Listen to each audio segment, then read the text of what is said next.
Como está o preço da mortadela? Hã? Quanto que tá o preço? Tá 38.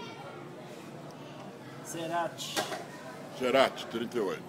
A melhor mortandela que existe. Muito bem.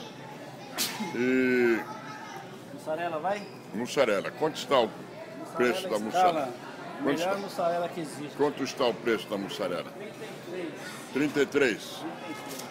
Vamos ver então como é que você vai tirar. Eu não Mussarela quero... boa pra fazer parmegiana, pra fazer pizza, pra fazer rondelli, Eu não quero. pra fazer também um misto quente, né? Pode usar para fazer arroz, gratinar um arroz.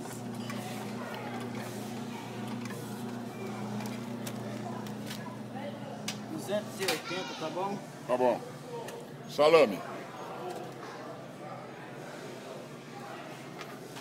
Quanto tá o salame? O salame tá 62.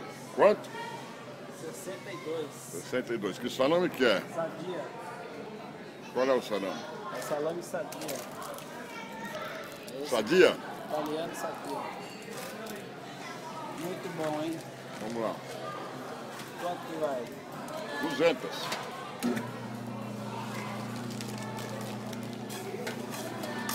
Quer uma fatia de salame sadia? Bem fininha.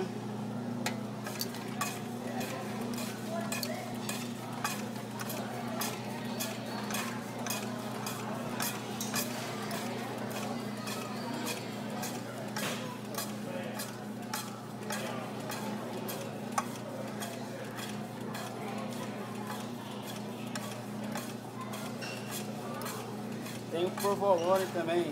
Não, Quer levar um pedaço? não sou.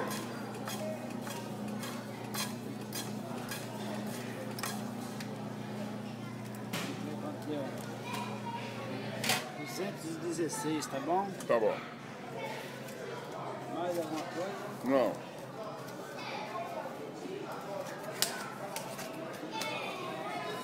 Boa tarde pro senhor, tudo de bom. Obrigado.